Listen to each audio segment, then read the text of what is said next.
Herkese merhabalar. Örgü Ayakkabıda Sanat'tan hepinize selamlar. Sevgiler olsun. Ben Emine Karaşahin. Evet sevgili arkadaşlarım, bugün sizlerle bu güzel terliğin yapımını paylaşacağız. Hemen malzemelere geçelim ve örmeye başlayalım. Yine gördüğünüz gibi 39 numara. Tabanımız ince hasır taban. Tabanlığı kendi elimde hazırladım. Yine altta ayakkabı kartonu, arada yapışkanlı pet. Üstüne istediğiniz bir kumaşı yapıştırabilirsiniz. Arkadaşlar kodlarınızı, eski kodlarınızı, yakınlarınızın kodlarını alıp değerlendirebilirsiniz. İnanın en rahatı kod oluyor. Kod kumaşla yani deriye bile gerek yok bence. Kodu yapıştırın. Çok rahat oluyor. Çorap giymeden bile çok rahat kullanabiliyorsun. Yakmıyor bir de. Bu şekilde. İp olarak Yavuzlar İpliğin bebe yünleri. Arkadaşlar bu iplerin üretimi durmuş. Bu iplerin devamı yok.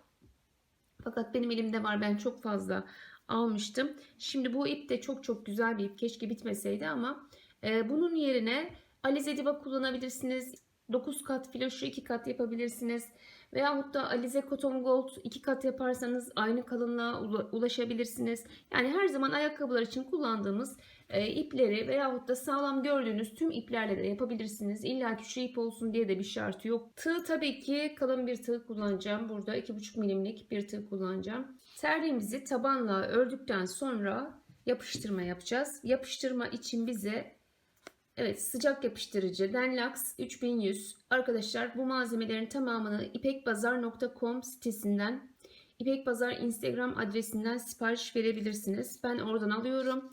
Bakın şu da zımpara. Yapıştırma işlemini yapmadan önce mutlaka tabanlarımızı bununla zımparalıyoruz.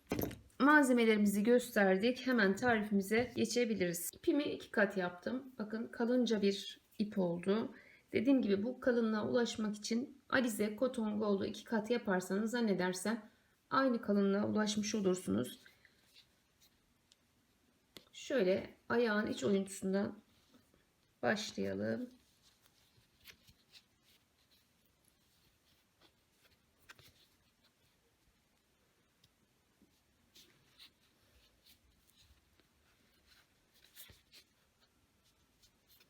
Ben şimdi tığlamayı elime göre yapacağım.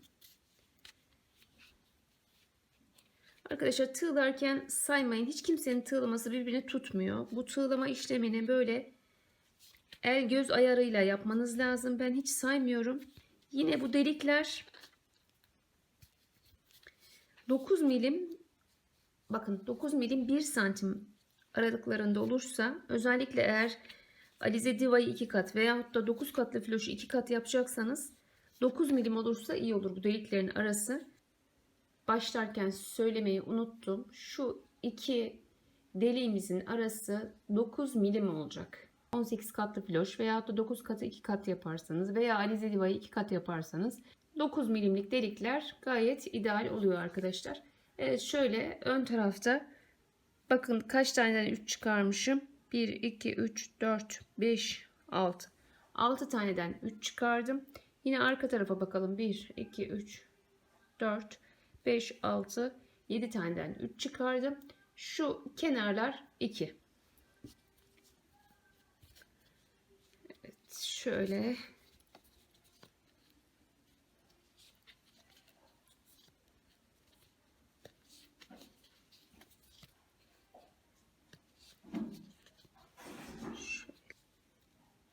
başladığımız yere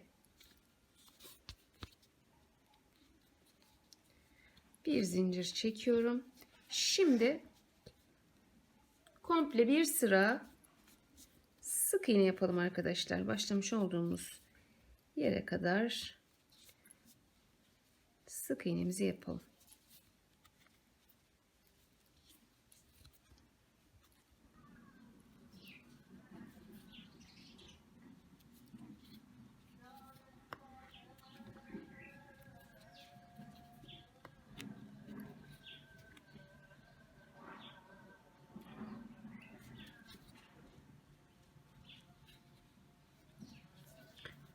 Bir sıra sık iğnemizi yaptık. Şimdi şu alttaki kaydırmayı yapacağız. Bakın yapıştırdığımız zaman şu kenarlar görünmesin diye, bakın şimdi aşağı iniyorum ve bir sırada kaydırma yapıyoruz. Şöyle iniyoruz Şimdi ben bunu diğerinde tek katla yapmışım. O nedenle şu bir taneyi bırakıyorum burada. Sizler elinize göre ayarlarsınız.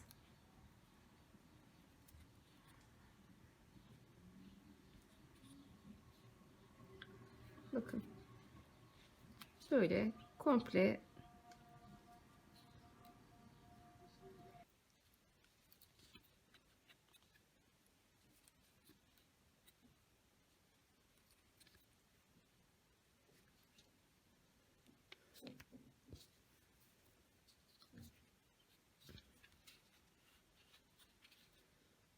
evet, komple alt tarafı kaydırma yaptım.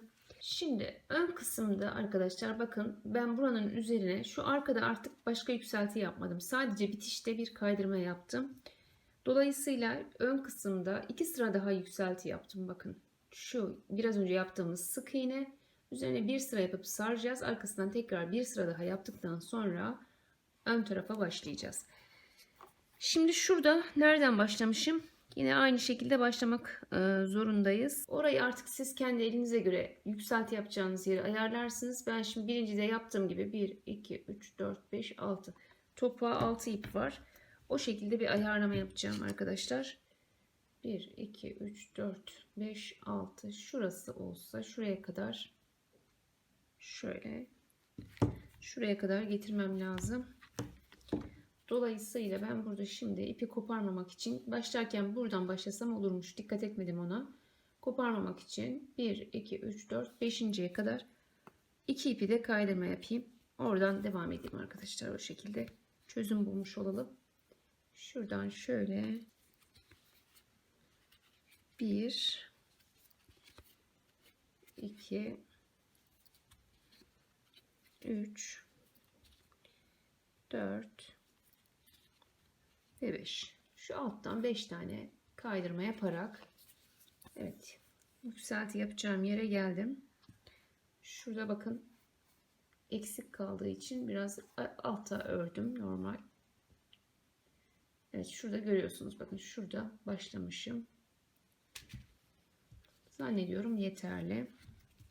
Şimdi dediğim gibi arka kısımda artık yükselti yapmak yok. Bir sıra sık iğne yaptık. Altıda bir sıra kaydırma yaptık. Bu arka kısım böyle kalacak arkadaşlar. Şimdi ön tarafı yükseltme zamanı. Şunu bir çıkaralım şöyle.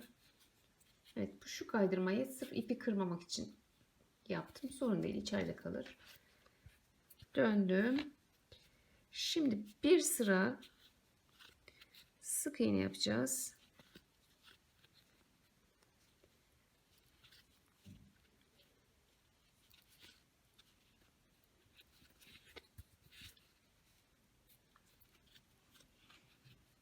Tam karşısına gelen yere kadar bir sıra sık iğnemizi yapalım.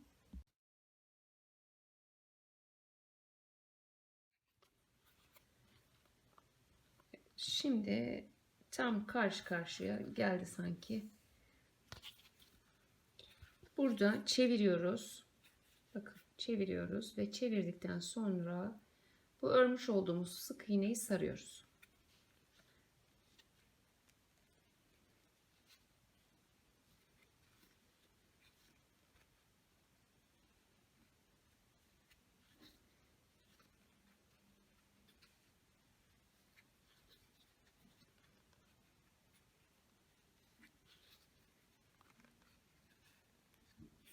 Böyle buraya kadar saralım.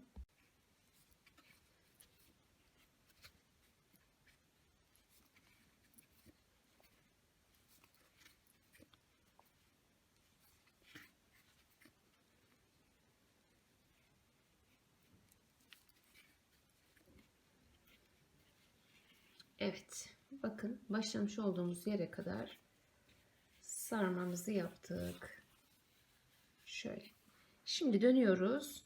Üzerine bir sıra daha sık iğne örüyoruz. Bir tane atlayarak başlayacağım.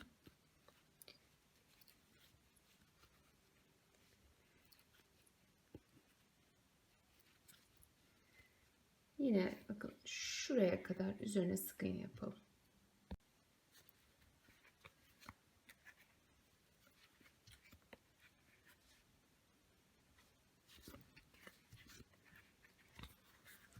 Şimdi burada ipimizi koparalım.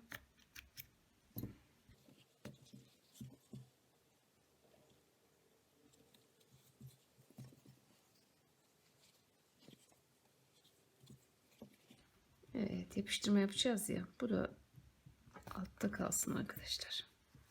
Evet, ön kısmının yükseltisini de yapmış olduk. Şöyle de bulabilirsiniz. Bakın şurada orta desek. Sağa doğru 1, 2, 3, 4, 5. Beşinciden girelim.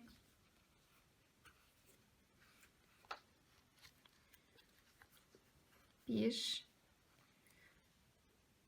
Bakın düğüm yapmadım ve ipi arada götürüyorum arkadaşlar. 2. Ayağa değmesin diye. 3.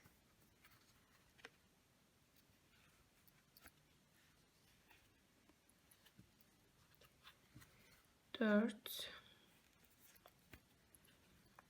5. 6. 7. 8. 9.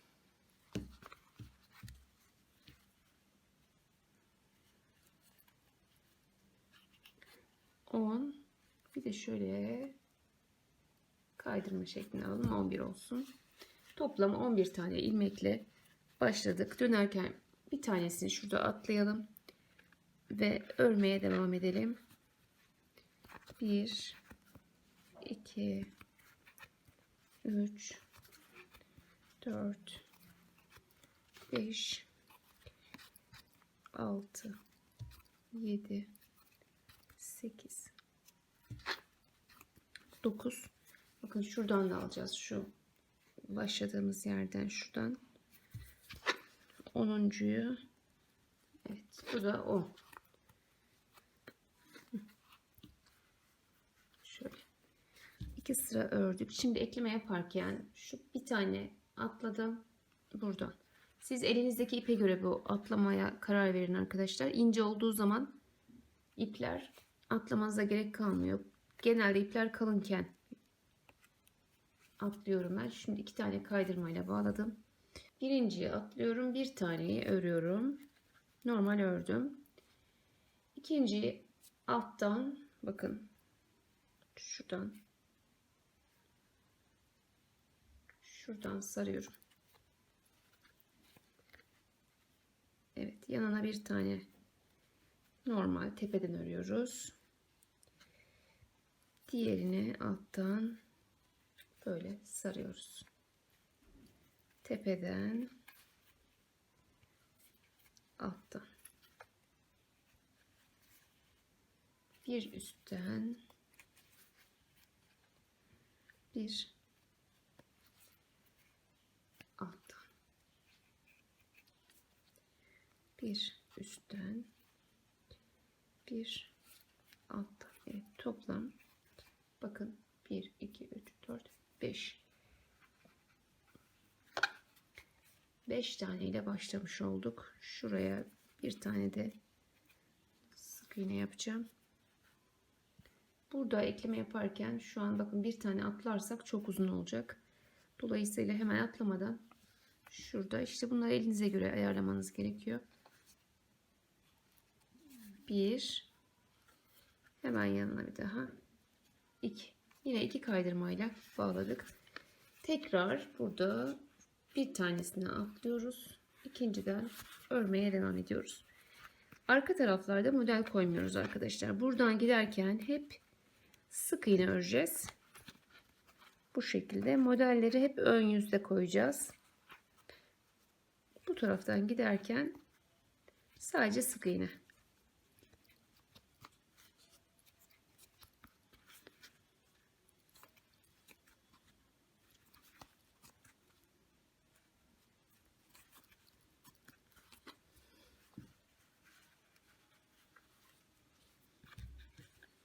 Şimdi yine şunu atlayacağım.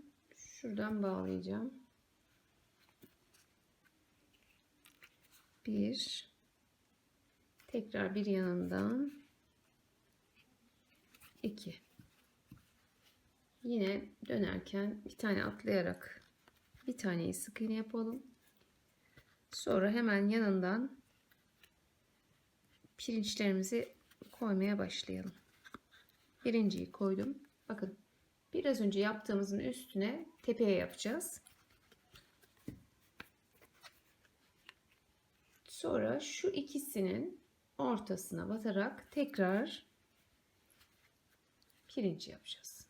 Bunun tepesine sık iğne yapacağız. İkisinin ortasına, yani yerlerini değiştirmiş oluyoruz. Yine aynı şekilde bakın, bir tepeye, bir araya, bir sardığımızın tepesine, sonra bir araya.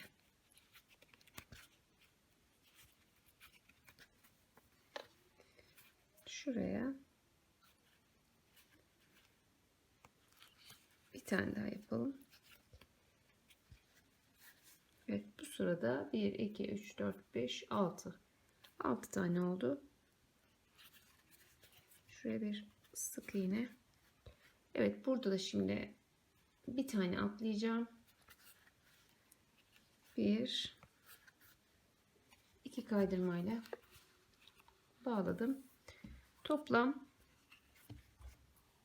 burada 1 2 3 4 diş yapalım, gelelim. Sonrasında modelimize başlayalım. 4 dişin sonunda 1 2 3 4 5 6 7 8 tane diş olmuş arkadaşlar burada. 1 2 3 4.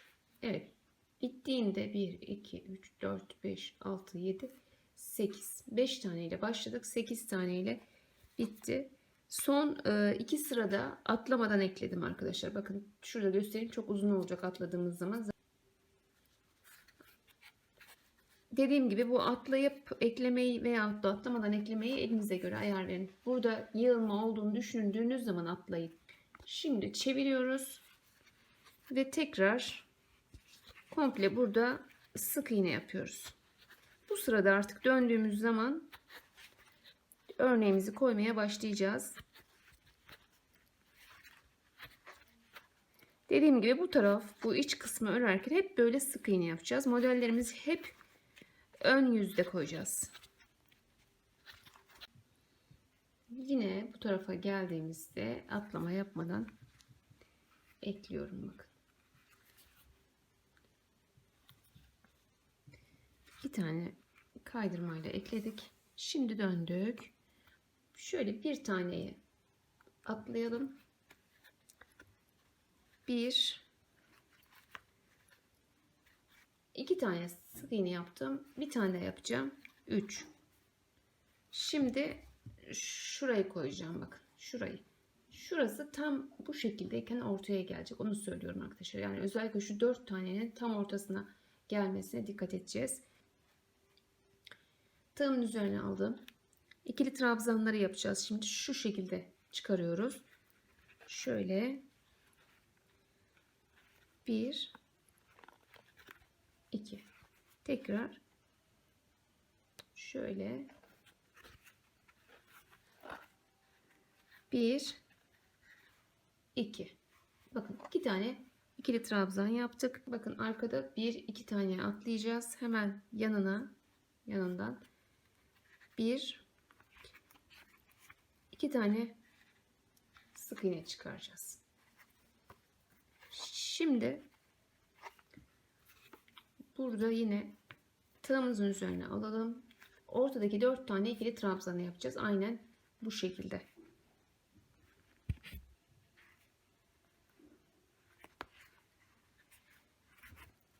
Bir, iki. Bir tane yaptık. Şimdi tekrar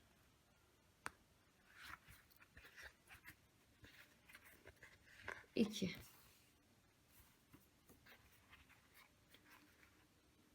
Yanına bir daha 3, bir daha 4. Toplam 4 tane. Bakın 2 ikili trabzan, 2 sık iğne, 4 tane ikili trabzan yaptım. Şimdi şu arkada 4 tane atlayacağız. Unutmayalım, bakın 1 2 3 4. Evet, şöyle 5.'ye batıyoruz. 1 2 tane sık iğne yaptık. Şimdi tekrar şuradaki 2 trabzanı buraya da yapacağız. 2 sık iğneden sonra 2 sık iğne,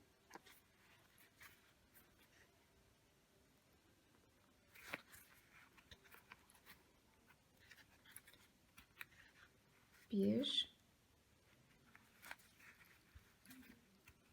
evet, iki tane trabzanı yaptıktan sonra şöyle yanına 1 2 3 tane sık iğne yaptık ve hemen burada bakın kenara 2 kaydırmayla birleştirelim. Şöyle bir bakalım tam ortada oldu mu diye. Evet arkadaşlar, hemen hemen tam ortada olmuş. Dediğim gibi bakın şu modeli, şu gördüğünüz model ortaya gelecek şekilde ayarlamanız lazım. Modelin toplam ilmeği ne oluyor? Şu kenarları saymayacağım. Sadece modelin. Bakın 2 burada, 2 burada, 4. 4 ortada 8. 2 burada 10, 12. Yani şuradaki 12 ilmeği tam ortaya oturtmamız lazım. Şimdi burayı komple buraya kadar normal sık iğne yapacağız. Dönerken bir taneye atlıyoruz.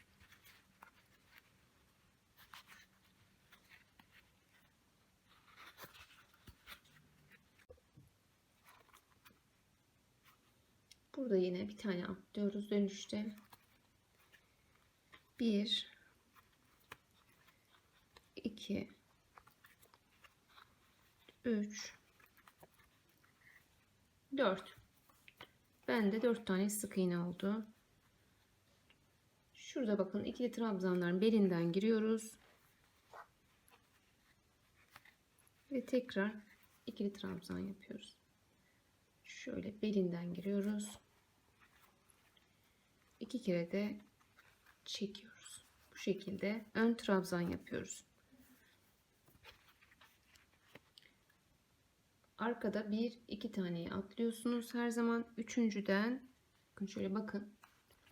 Artırma eksilme olmaz arkadaşlar. Arkadan sürekli takip ederseniz bir sık iğne, 2 sık iğne. Şimdi şuraya şöyle şunu da köşeden koyayım isterseniz. Şöyle bakın burgu yapacağız arkadaşlar. Bu ikisini değiştireceğiz. Hemen bu sırada yapmışız. Bu dörtlüyü bir beraber burgu yapalım şimdi. Tığımın üzerine alıyorum. 1 2 üçüncüden giriyorum. 3 kere de çıkacağız. 1 2 ve 3. Tekrar tığımın üzerine alıyorum. Bu sefer bir yanına. Tekrar 3 kere de çıkıyoruz. 1 2 ve 3.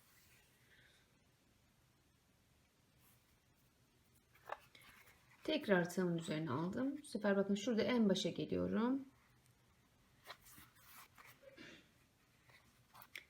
1 2 3. Son olarak da şu aradakine giriyoruz. 1 2 ve 3. Bu şekilde ilk burgumuzu yaptık. Evet. Arkadan 4 tane atlayıp 5.'ye takacaksınız.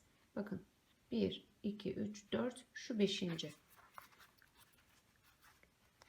1 2 tane sık iğne yapacağız araya ve şimdi tekrar ön trabzan.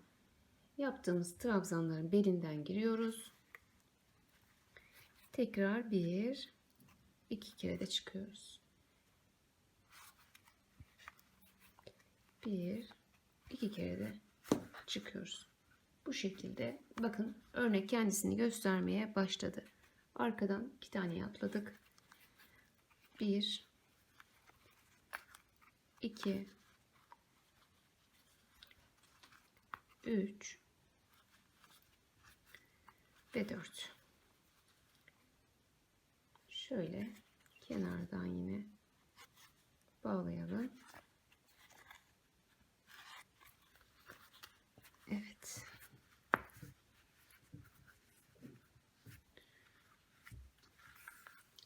Bu tarafta komple sık iğne yapalım.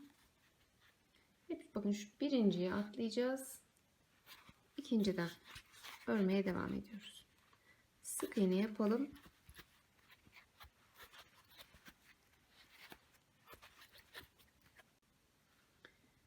Şimdi arkadaşlarım burada bakın şu kenardaki modellere ilmek sayısına göre geldiyse koyabiliriz. Yani bunu koymamız için bizim neye ihtiyacımız var? Sadece şununla ikisinin arasında 2 sık iğne olması gerekiyor. 2 de kendisi 4. Şurası çok şart değil. Başlarken bile koyabiliriz. Ama burada yine bir tane sık iğne ya da 2 tane sık iğne örüp yapmışım. 2, 4, 6. 6 tane ilmek varsa burada bu modeli koyabiliriz. Şimdi bakalım. Bakalım. Burada bir tane sık iğneyi örelim. Bir tane ördüm. Şimdi şu ikisine modeli koysak 2, bir taneden sonra model koyuyorum bakın. Modeli nasıl koyacağız? Modeli koyarken evet üzerine tığımızın üzerine alalım. Modelimizi koyalım. Nasıl koyacağız modeli? Bakın şuranın bir altına iniyorum şu anda. Şuradan çıkarıyorum. 1, 2. Tekrar yanından 1, 2. Evet. Bakın hemen koymuş olduk. 2 taneyi atlayacağız. 1, 2. Evet, ölçümüz şu ikisinin arasında 2 tane olacak. 2 de kendisi 4. Dediğim gibi hemen burada bir tane ördük. Başlayabiliriz. Başladık. Şöyle bir kenara bakarsanız bakın. 1, 2, 3, 4, 5, 6, 7, 8. Bunu yapmışım. Arkasından 2 model daha eklemişim. Yani şurada kenarda ilmek 4-5 tane ilmek oluştuğu anda yeni modeli koyabilirsiniz. Şimdi tekrar ikili trabzanlarımızı yapalım. Böyle 2 tane atlayıp araya 2 sık iğne, 1, 2 tane sık iğne yapacağız. Şimdi biraz önce burgu yapmıştık. Şimdi normal ikili trabzanlar şeklinde alacağız arkadaşlar buradan. Şöyle. Burgu yaparken 3 kere de yapıyoruz. Normal trabzan yaparken de 2 kere de bakın. Şimdi şöyle 2. Şuradan 1, 2. Şöyle 1, 2. 2 tane sık iğne. Şurada 4 tane atlamayı unutmayın. 1, 2, 3, 4. 1, 2 tane sık iğne yaptık. Şimdi yine ikili trabzanlarımızı yapalım. 1, 2, 1, 2 sık iğneyi yaptık. Şimdi bir modelde buraya koyacağız arkadaşlar. Şöyle 1, 2. Hemen bir yanına 1, 2. Evet, o 2 taneyi atlayınca bir tane de kenara sık iğne yapacağız. Evet. Şimdi yine burada 1, 2. Tekrar normal sık iğne örelim ve burada görüşelim. 1, 2. Biraz önce koymuş olduğumuz ikili trabzanı şimdi burgu yapacağız. Önce bunu burgu yaparken 3 kere de çıkıyoruz. 1, 2, 3.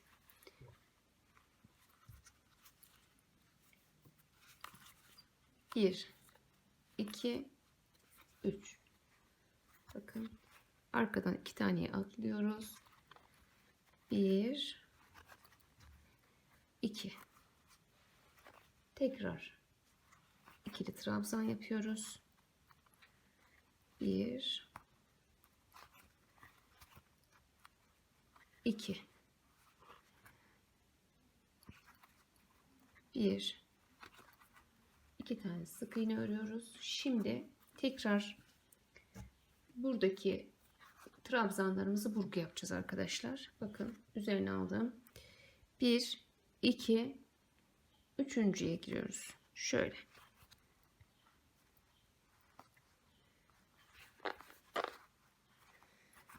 Bir, iki, üç.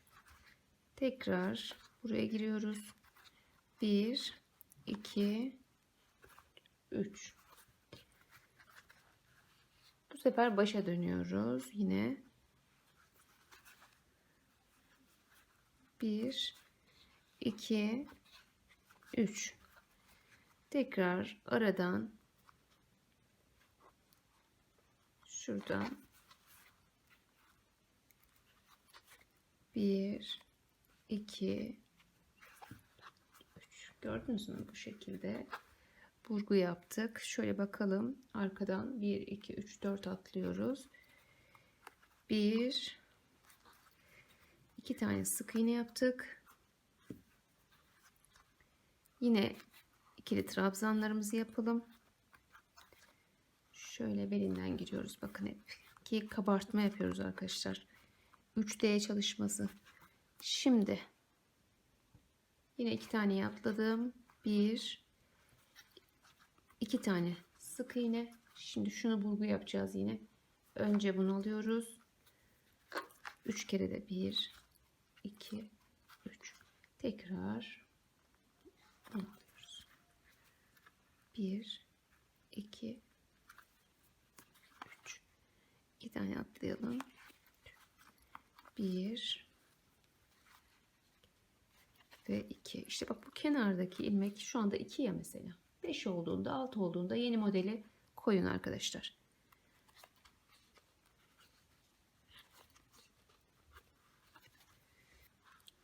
Evet, şimdi buraya geldik. Buraya geldiğimizde biraz önce burgu yapmıştık. Şimdi bu sırada normal ikili trabzanlar çıkarıp öreceğiz. Bir sırada böyle ikili trabzan örüyoruz. Diğer sırada burgu yapıyoruz. Burgu yaparken 3 kere de çekiyoruz.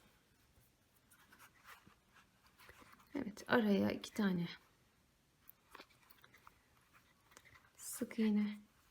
Arkadaşlar bu sırada bakın ne yapacağız? Bu sırada şu kısmı yapacağız. Şu kısmı, yani şuradan 2, buradan da 2 götüreceğiz. Ve şurada da sık iğneyi bir tane artıracağız. Şimdi biraz önce burada 2 sık iğne yaptım ya. Bir tane daha ekleyin.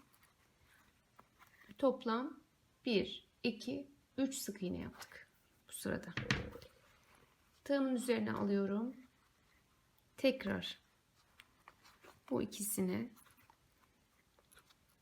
1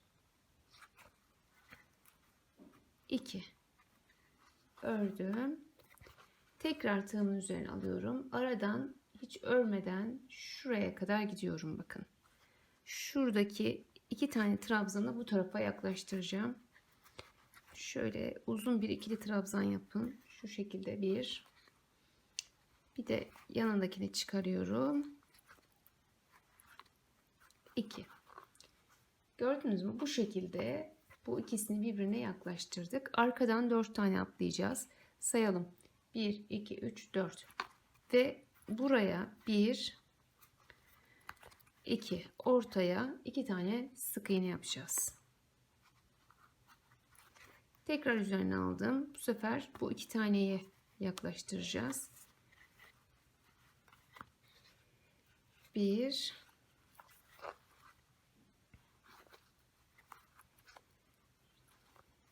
2.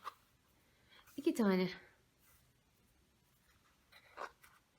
trabzan yaptık. Yine arada hiçbir şey örmeden şu ikisini bakın. Buna yaklaştıracağız. 1 2 Gördünüz mü? Arkada 1, 2, 3, 4 atlıyoruz. 5.'den 1, 2, 3. Evet. Hep 2, 2 örmüştük buralarda. Şimdi bu sırada 3 oldu arkadaşlar. Dikkat ederseniz. Şunlar da birbirine yakınlaştı. Şimdi yine buradan şu ikili trabzanlarımızı örelim. 1 ve 2. Arkadan 2 atlamayı unutmayın. 1, 2. Yine buraya geldiğimizde biraz önce ördüğümüz trabzanları şu anda burgu yapıyoruz. 1, 2, 3. Tekrar dediğim gibi burası hep bir sıra burgu, bir sıra burgu, bir sıra normal ikili trabzan çıkarıyoruz. Buralar öyle olacak. Arkadan 2 tane atlıyoruz. 1, 2 ve 3 tane yapmıştık biraz önce. Tekrar 3 tane yaptık bakın. Yani 2 sıra 3 sık iğne yaptık burada. Normalde 2 yapıyorduk. Şimdi burada bu ikisini burgu yapacağız. Bakın tığımın üzerine alıyorum. Şuraya 1, 2, 3.'ye geliyorsunuz. 1, 2, 3. Tekrar buraya geliyoruz. 1, 2, 3.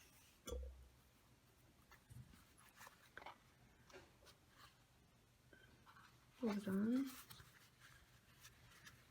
1, 2, 3. Tekrar son olarak aradan alıyoruz.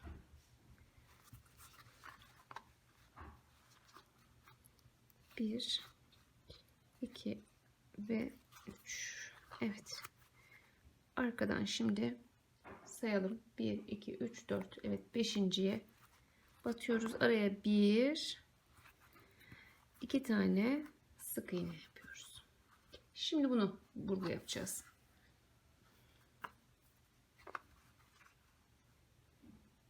Bir, iki, üçüncüden 1, 2, 3. Hemen yanındaki 1, 2, 3. Tekrar buraya dönüyorum.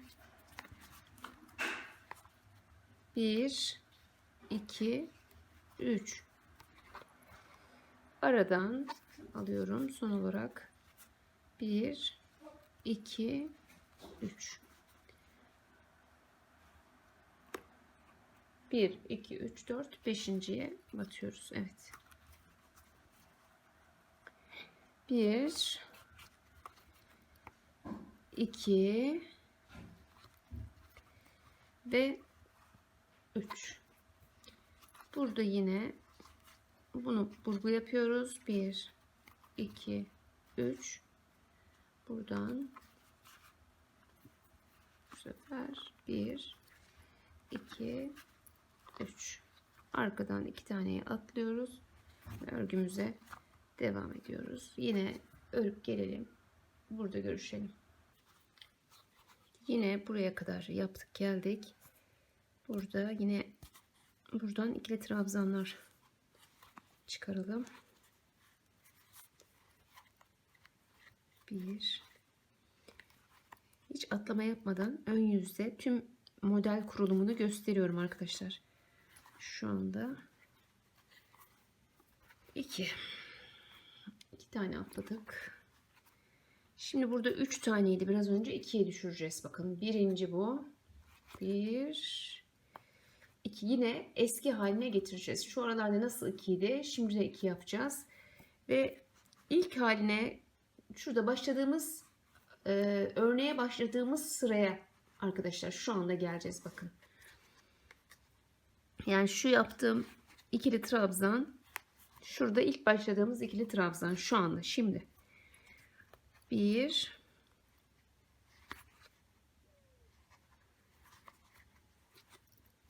2 tane ikili trabzanımı yaptım.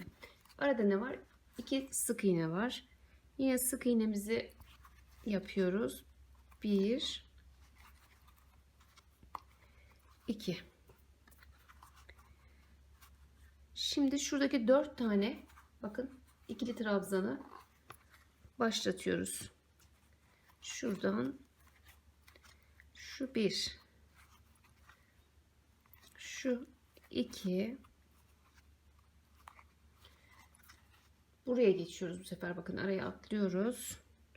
Şuradan 3, 4.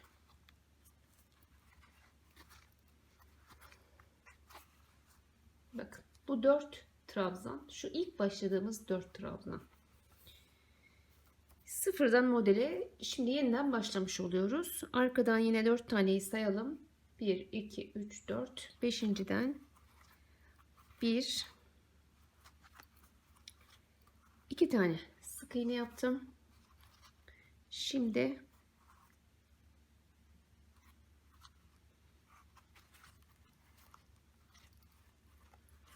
bir,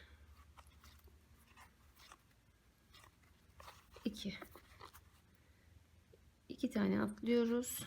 Araya 1, 2 tane sık iğne. Evet. 2 sık iğne yaptık. 2 tane ikili trabzan. 2 sık iğne. 4 tane ikili trabzan. 2 sık iğne. 2 tane trabzan. 2 sık iğne. Tekrar ediyorum. En başa geldik. Şu an birinci sıradayız aslında. Modele tekrardan başlıyoruz.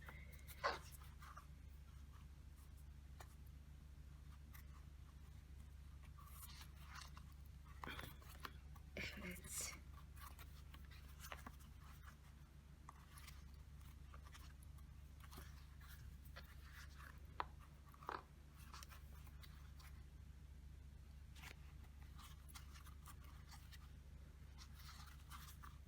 Şimdi arkadaşlar bir motifin tamamını hiç kesinti yapmadan size gösterdim. Şimdi dediğim gibi şurayı kurdum ve aynı işlemi yeniden yapacağız.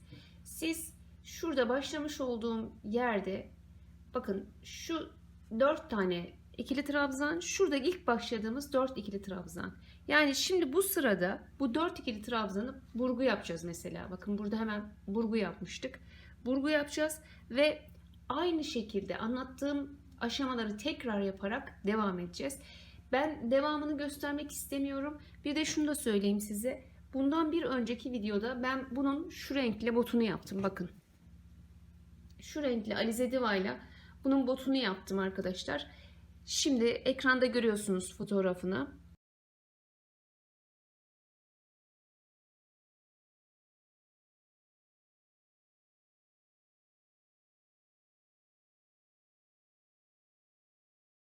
Evet, onu da yine sağ tarafa koyacağım. Çünkü onu anlatırken öndeki 3 modeli komple anlattım hiç kesinti yapmadan. Yani ben o şekilde yapamam derseniz o videoya geçip şey kısmı, model kısmını 3 taneyi arka arkaya hiç kesinti yapmadan anlattım. Dediğim gibi buraya sağ tarafa linkini koyacağım. Tıklarsanız o bota ulaşırsınız. Model kısmına gelin ve ardı ardına oradan yapın.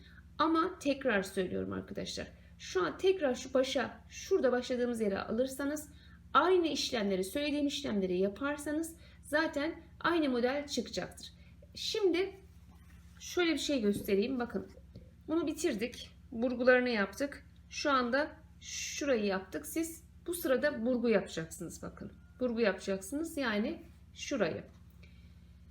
Bunu da bitirelim ve yine diğer üçüncünün bakın burgu yapılmış üçüncüsünde ve ikili trabzanları yapıp bitirmişiz. Buraya kadar gelelim arkadaşlar. Buraya geldikten sonra beraber videoyu kapatalım ve yapıştırma işlemine geçelim. Şuralarda bakın şu modeli koymuşum. Bu modeli koyduktan sonra 1, 2, 3 diş sonrasında 4. dişte yeni modele başlamışım. Yine elinize göre söylediğim gibi kenarlarda 5-6 ilmek oluştuğu zaman, yani model koyabilecek kadar mesafe olduğu zaman modelinizi yerleştirin arkadaşlar kenarlara. Bir de bakın son 2-3 diş şuraya yetmediği için buraya aşağıya bağladım. Onu da arkadaşlar siz de bu şekilde aşağıya bağlayarak devam edersiniz. Dediğim gibi şu en son şu sarma kısmında görüşüp şurayı yapalım. Ondan sonra videomuzu bitirelim. Şurası bitti. Şuraya bağladım, döndüm. Şuraya geldik. Bakın burası bitmek üzere. Şuradan bir tane tutturalım. Bakın birinciyi buradan tutturdum. İkinciyi de şöyle şu şekilde sarmanın içerisinden tutturun. Bakın bu şekilde bağladım. Şimdi bundan sonra kenarlarını örer şu aşağıya ineriz. Bakın ben ikinci motifi bitirmek üzereyim. İkinci motifi bitirirken buraya geldim. Hemen hemen aynı hiza. Çok önemli değil bu. Artık siz elinize göre devam edersiniz. Bir de bakın şimdi dönerken tekrar bir motif daha koyacağım. Toplamda 3 tane motif koymuş olacağız. Evet arkadaşlar, bakın terliğimizin bitimine geldik. Üçüncü modelin başlangıcında şöyle ortadaki dörtlü trabzanlarda vurduktan ve bir sıra daha gittikten sonra bitireceğiz. Yani sizler artık yüksekliğini kendiniz ayarlarsınız. Şu şekilde kenarda kaç ilmek var onu bir göstereyim. Bakın modeli koyduktan sonra 1, 2, 3 tane daha model ekledik. Ve şuradan sonra 1, 2, 3, 4, 5. Bakın şu kenarda 5 tane var. Yine aynı şekilde burada da 1, 2, 3, 4, 5. 5 tane ilmek var. Ve 5 taneden sonra 1, 2, 3 tane model var. Ortadaki modele kadar. Bu şekilde ama sizler tabii ki bunu ayağınıza göre ayarlamanız lazım. Eğer çok bol olursa arkadaşlar burası, bu ön kısım bol olursa hani kenarda 2 tane bağlayıp dönerken birini atlıyoruz ya. Dönerken ikisini atlarsanız artırma yapmamış olursunuz. Tekrar ediyorum. 2 tane bağlayıp ikisini de atlarsanız artırma yapmamış olursunuz. Dolayısıyla bu ayarlamayı bu şekilde kendiniz mesela bir artırarak bir artırmayarak veyahut da son 4-5'te artırmayarak ayarlayabilirsiniz. Şimdi bir sarmamız kaldı. Bir de şurayı kaydırmayla çevreleyeceğiz. İlk önce kaydırmayla gelelim. Sonra burada içten dışa doğru sarma yapalım. Ben burada öyle yapmıştım. Bakın biraz tok tok durdu arkadaşlar. İçten dışa doğru yaptığım için. Şimdi şuradaki kaydırmamızı bir yapalım. Arkasından da terliğimizi yapıştıralım. Bakın şurada.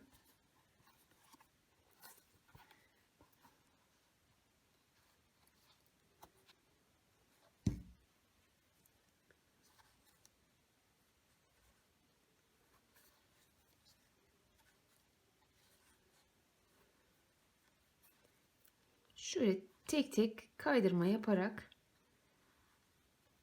diğer tarafa kadar ilerleyelim.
Evet. Buraya kadar geldikten sonra burada şuraya şöyle yapalım. Şöyle de bir zincir çekelim.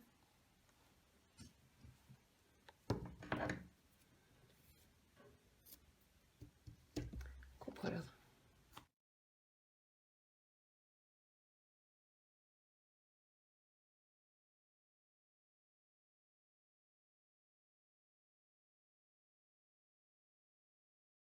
Tabağınızı mutlaka zımparalayın. Zımparaladıktan sonra güzelce silin ve kurutun. Kuruttuktan sonra yapıştırıcıyı buraya sürelim ve bu yapıştırıcı, sıcak yapıştırıcı en az 1-2 saat beklemesi gerekiyor. İyice kuruması gerekiyor.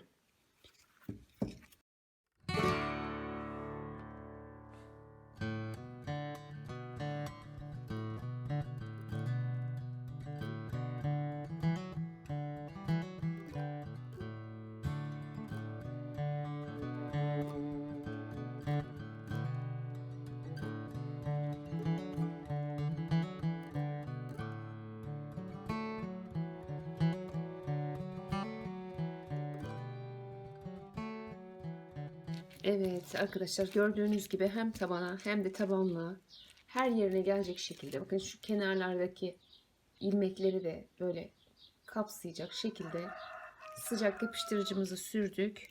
Dediğim gibi ben bunu şimdi en az bir 1-2 saat bekleteceğim. Ondan sonra ısıtıp yapıştırma yapacağız. Üzerine bir ağırlık koyacağız. Yaklaşık 3 saat kadar falan kurudu, beklettim. Hemen şöyle tüpü açalım.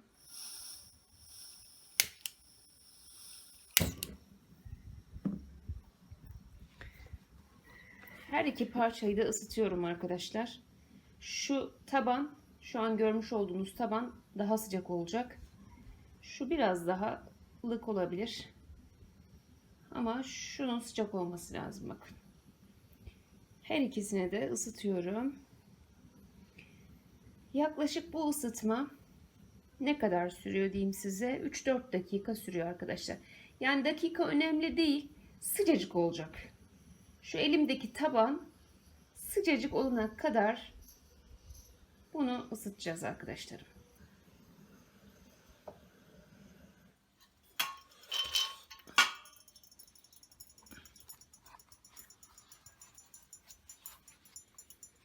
Tam 4 dakika kadar ısıttım arkadaşlar. Siz hızlandırılmış olarak izlediniz ama ben şu an dakikayı görüyorum. Hiç kapatmadım. 4 dakika 10 saniye geçerken tüpü kapattım. Bakın şöyle iyice bastıralım. Şu sıcacık yani oturtun ve bunun üzerine hem elinizle hem ayağınızla baskı yapın. Arkasından da üzerine bir ağırlık koyun. Evet, bakın bu şekilde üzerine ağır ansiklopediler koydum. Evet, bu kitapların altında terliğimiz soğuyana kadar şöyle 2-3 saat kadar beklesin. Yeterli. Sevgili arkadaşlarım, terliğimizi bitirmiş olduk. Hepinize kolaylıklar diliyorum. Beni izlediğiniz için çok teşekkür ederim. Bir dahaki videolarda görüşmek dileğiyle. Hoşça kalın, sağlıkla kalın, Allah'a emanet olun.